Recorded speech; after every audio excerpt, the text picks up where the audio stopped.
Perhaps the most critical decision you'll ever make is making a decision. Hi, my name is Ethan Meyers, and I've gone through several reinventions throughout my life and career. I used to be a television producer, then I went to private equity and finance, then I became a tech entrepreneur. And these days, I mentor and advise startups all across the world, which is what I'm doing now from my hotel room in Kosovo. I'm sorry I couldn't be there in person, but I'm so glad to be able to join you here. What I want to talk to you about today is how to take the first step in any decision. And I'm here to give you very tangible, very applicable exercises that you can start today to make those decisions. But first, I want to start with what is perhaps the most important of all decisions, and that is the decision to do anything. In my career, I've had the chance to meet a lot of very successful people. And in doing so, I've learned one secret, if there is one, which is successful people commit fully, wholly. Why do they commit? For a number of reasons, but the biggest reason probably is that they know that almost all decisions can be undone. That's the great secret if I leave nothing else, if you get nothing else from this talk, it's this. Jump in with both feet or not.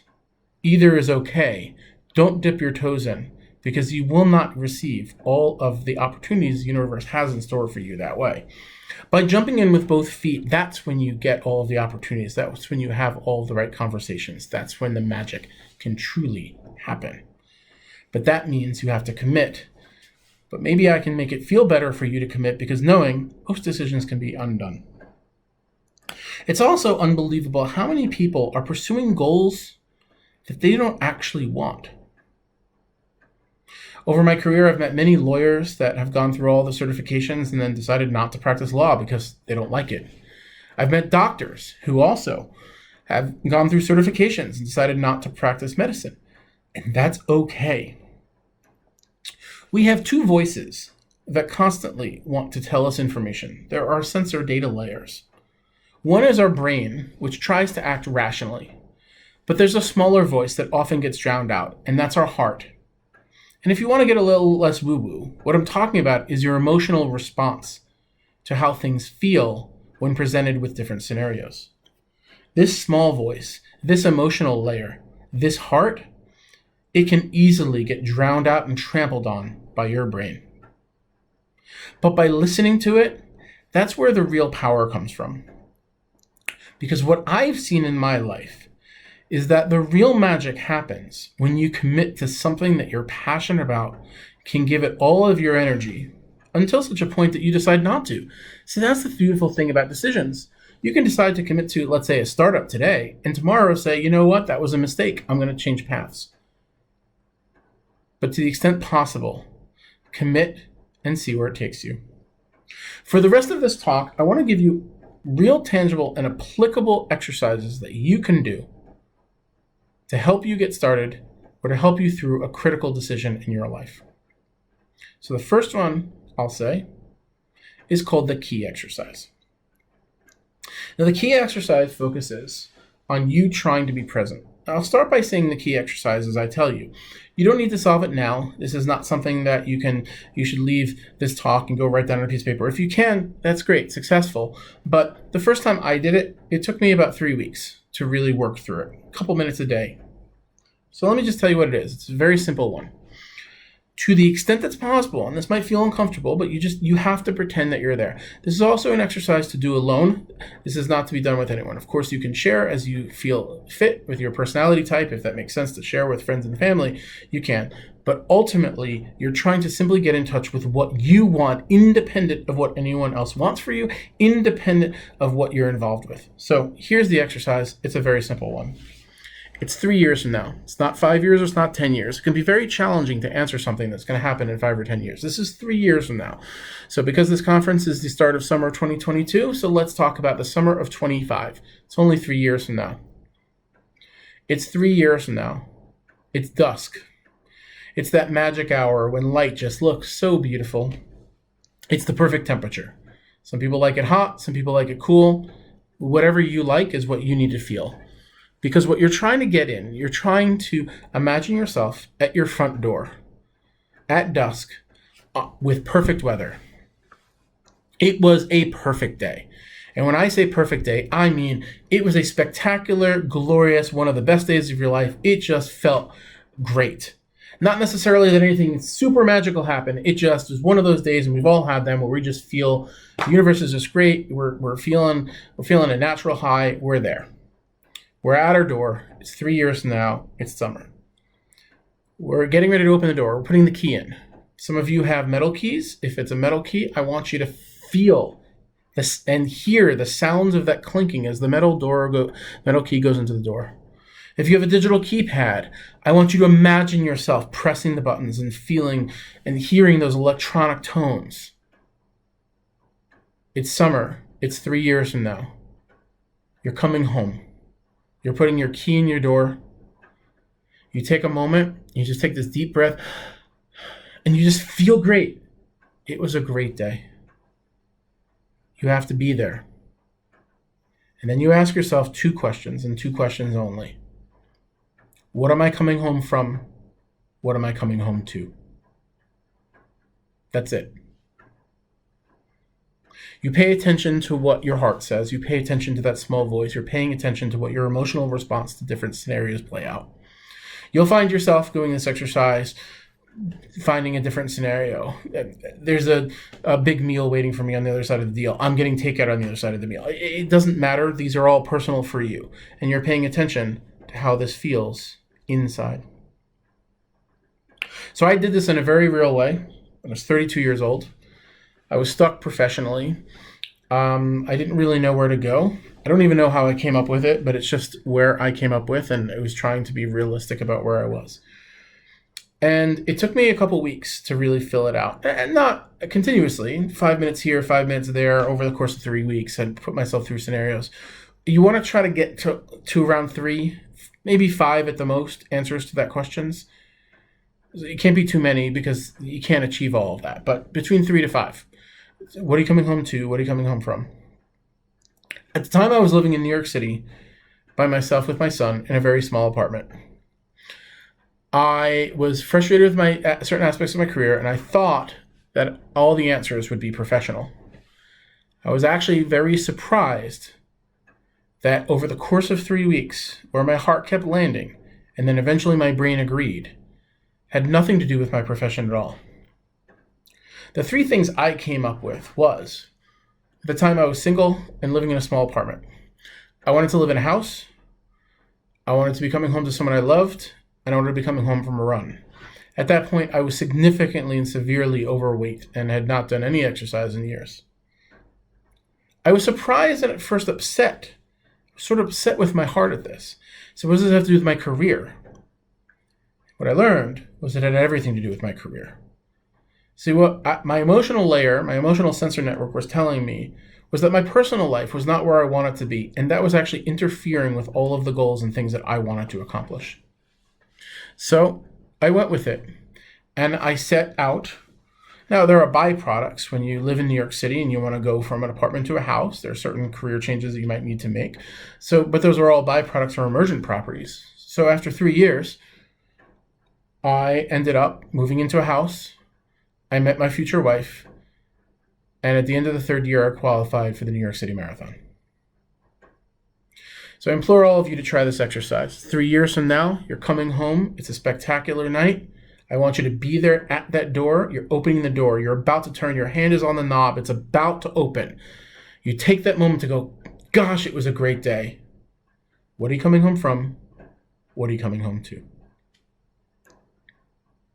Now, the second scenario, the second exercise I have for you, it's much simpler. I would suggest, depending where you are in life, to do the first scenario first, but the second scenario might just help you. So there's a field called Foresight. It's kind of what we might have called futurists years ago. And Foresight practitioners try to understand what the future, their idea is the future is a real realm. It's just we haven't arrived there yet, and we can still shape its construction. We're still able to construct its reality. And in fact, that's true. Science has shown us that. We are able to affect a lot more than we think because we're in the active process of construction at all times. Our eyes are not sensors, they're They're devices that help our brain make sense of the world, and you can too. So, second scenario. Foresight practitioners use something called scenario planning, where they throw different scenarios out to people and or out to companies, and they think about the different effects, and they try to find the most likely scenarios that will occur and the most likely responses that need to be prepared for those different scenarios, and then they kind of project a strategy outwards. So this is what this second one is. It's a very simple one. It's sort of a modification on the first one. Basically, you just run yourself through one scenario at a time. You think of every scenario that you possibly can. I stuck this one, although you can do it personally, I stuck this one with professionally. And so what are some different scenarios? If you're running a startup, the start might be that you're ringing the bell at NASDAQ as an example, or you got funded at Series D. If you're doing something else, you might want to be digital nomad full time. You might want a different job. You might want to meet a famous person in your field. You want to be invited to a conference. And the key, just like what I told you earlier, the key is to listen to your emotional response layer, your heart, to see how you feel about it. Because, see, the thing is, your rational brain can take over so much. As someone who's founded a company, the answer always should be ringing the bell at NASDAQ, because that's supposedly the trajectory that one could be on when you run a startup. And so your rational brain can absolutely bully out the small voice if you let it. So that's what the purpose of this is. Run yourself through all sorts of different scenarios. And this is one where you can be a little more social, because you can ask your friends or family if you want. You don't have to involve them. You can do this by yourself at all, but you can ask, try to seed as many scenarios in your brain as possible. So you can just ask them, like, what kind of scenarios, what kind of things happen? Look at what successful people have done. Look at successful careers and say, what if that happened? What if I won that award? What if that happened to me? And just make sure you pay attention. And it's really hard in the beginning if you've never done this before, but it gets easier, I'm telling you. And that's why I would do the key exercise first. It just gets easier because what you end up realizing, at least for me, is that you actually have two voices in your head. You generally have that rational voice, but then there's also a feeling, so you sort of have... it may experience it differently for you, but it's almost like a little bit of a dialogue. Now, sometimes you don't, and that just means that your brain and your heart are just completely aligned. And you're like, that sounds awesome. That feels awesome. Great. That's okay. So why is this done? It's basically goal planning. It's helping us to define what success actually looks like. Sometimes we don't do that. See, a lot of these scenarios are, where do you want to be in 10 years or 15 years, or project us so far out that it's almost meaningless, or gives us scenarios that we can't really understand where we are. And this is kind of a shortcut to all of that, because it doesn't actually. Whereas the key exercise actually matters how you get there, because it's only 3 years from now. This is just throwing out different possibilities of where your life could end up and getting you to pay attention to say, well, if I were to do A, B, and C, if I were to do the key exercise 3, 4, 5 times over the course of the next 15 years and end up in this place, is that even where I want to be? See, that's the whole thing with these scenarios is I don't want you to end up in a place that you never even wanted to be in the first place. The only dreams you should be following are yours. So throw yourself into scenarios, listen to your heart, pay attention to that. That gives you some active information that's useful to you to make sure how to align goals. If your goals kept being like meeting, cool and interesting people and speaking, then you should probably do more conferences than you do now, as an example. If your goal, let's say in the startup was really ringing the bell at NASDAQ, and you're thinking about all the funding rounds you're going to raise and all that, make sure you know your business model and finance. See, this is the whole point of this, is like, once you understand where you want to head, you can then fill in and bridge all the skills that you need to get there. And that's the key, is when you have alignment of purpose and passion, when you have alignment of heart and brain, when you have alignment with goals and skills, you are unstoppable. The last thing I want to talk to you about is, in general, this decision-making concept. Researchers in the 1950s set out to understand decisions, see how they're made, and see if there's a better way. So for this, I'm going to illustrate a very simple example, and that's the purchase of a car. So there's really, broadly speaking, only two kinds of ways to make a decision in the world. The first is optimal decision-making.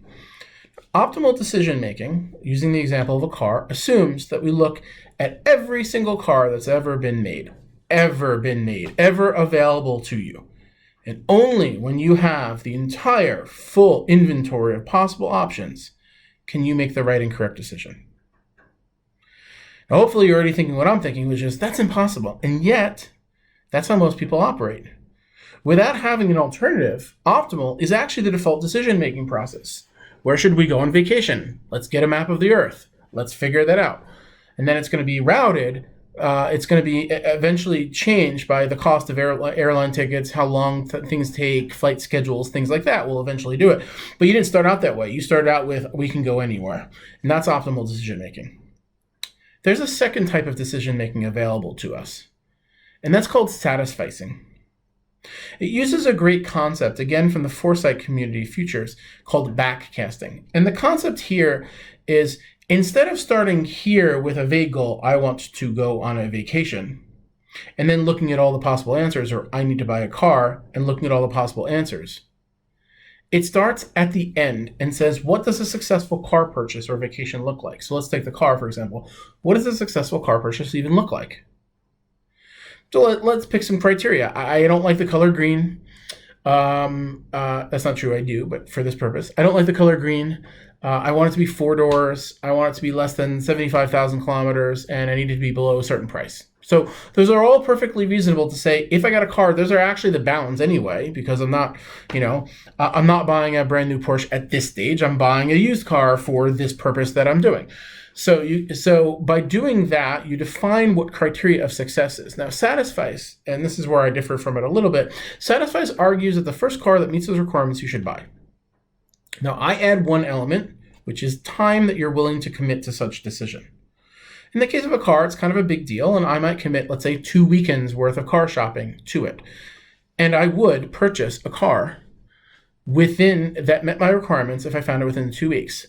I've used Satisfice. I believe in it so much. It's how I plan my wedding. It's how I plan my businesses. It's how I plan literally every aspect of my life. Now, the research is incredibly clear on this. Satisficing leads to more satisfied decisions, faster decisions, and less post-decision regret.